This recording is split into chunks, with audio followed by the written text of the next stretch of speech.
श्रीमद कुंज विहारे नमः।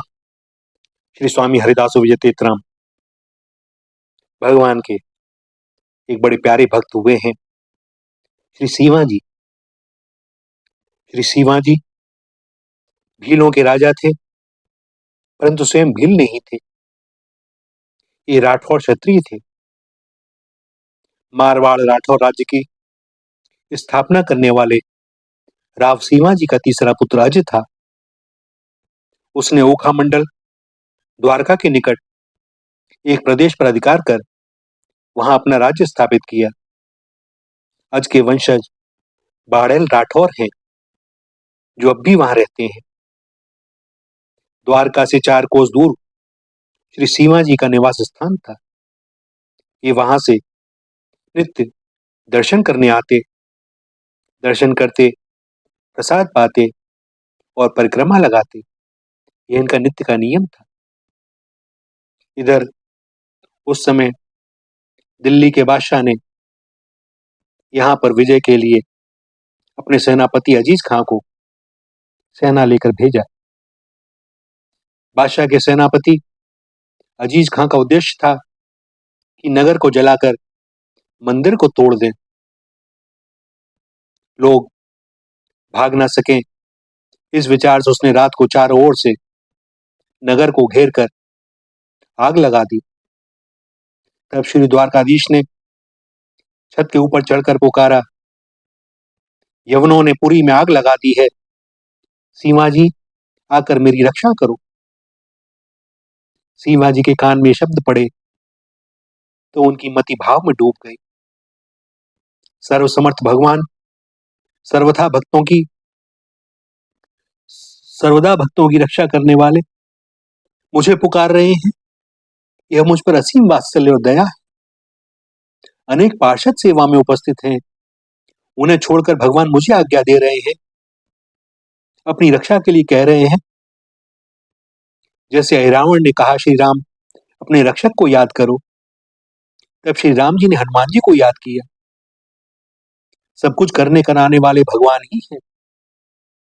जैसे कच्छप अवतार में एक रूप से मंदराचल को रोके हुए थे, दूसरे रूप से दैत्यों और देवताओं में प्रविष्ट होकर मंथन कर रहे थे। प्रेमाकुल सीमा जी ने अपने महल की छत पर चढ़कर नगाड़ा बजाया, जिसे सुनते ही इनके सैनिक घुड़सवार आ गए और आनंद फानंद में उन्हें लेकर द्वारका पहुंच गए।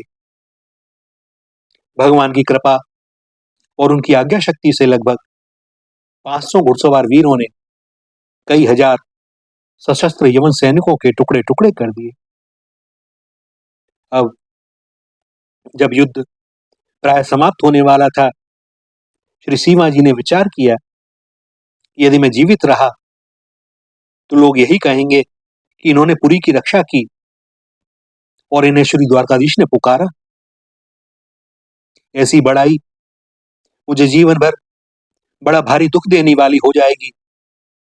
इस प्रकार से यह मेरा उपहास होगा, क्योंकि भक्त त्रिलोचन से जब आकाशवाणी के द्वारा भगवान ने कहा, मैं तो तुम्हारे अधीन हूं, कहो तो फिर सेवा करने के लिए आ जाऊं, तो यह सुनकर श्री त्रिलोचन जी के मन में बड़ा भारी दुख हुआ। कीने हरिदास मैं तो दासहु ना भयो नेकू, बड़ो उपहास मुख जग में दिखाई। और दूसरा कारण यह है कि सम्मुख मरण वीर के शोभा। घर में मरने वाला वीर क्षत्रिय प्रशंसनीय नहीं होता। कई वीर तो वीर गति की प्राप्ति के लिए ही धर्म युद्ध को ठान लेते हैं। और भैया इनकी समता योग मुक्त सन्यासी से कही जाती है। श्री विदुर जी महाभारत में दृष्टांत से कहते हैं, हे पुरुष श्रेष्ठ, योग युक्त सन्यासी और संग्राम भूमि में लड़कर मरने वाला वीर, ये दोनों सूर्य मंडल को पार करके ऊर्ध्व गति को प्राप्त करते हैं। इनकी पुनरावृत्ति नहीं होती। श्री द्वारका धाम में भगवान की आज्ञा से भगवान के लिए आज यदि मैं शरीर को नहीं त्यागूंगा तो फिर ऐसा शुभ अवसर कभी हाथ आने का नहीं। समर मरण पुनि सुरसरी तीरा, राम काज छन भंगु शरीरा, बड़े भाग अस्पायो मीचू।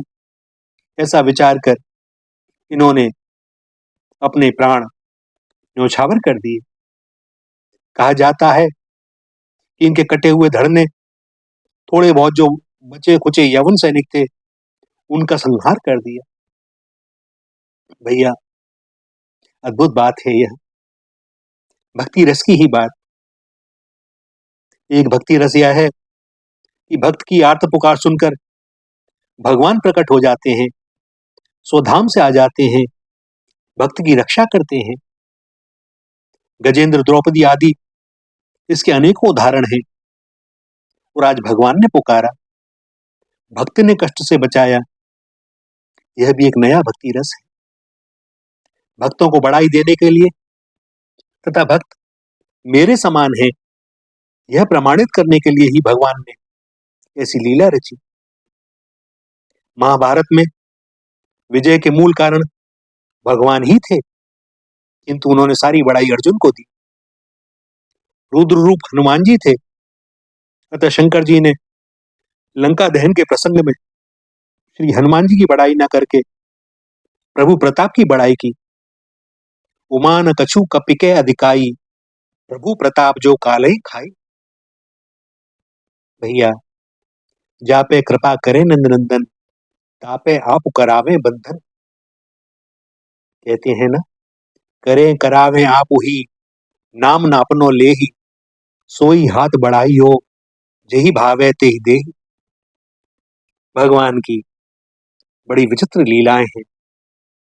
कभी कभी वे स्वयं भक्त को पुकारते हैं कि भैया तुम आओ, और यहाँ भक्त और भगवान का एक अभेद संबंध प्रमाणित होता है। इन दोनों में कोई अंतर नहीं। भक्ति भक्त भगवंत गुरु चतुर नाम वपु एक, इनके पद वंदन किए नासत विघ्न अनेक। श्री राधा, श्री राधा, श्री राधा।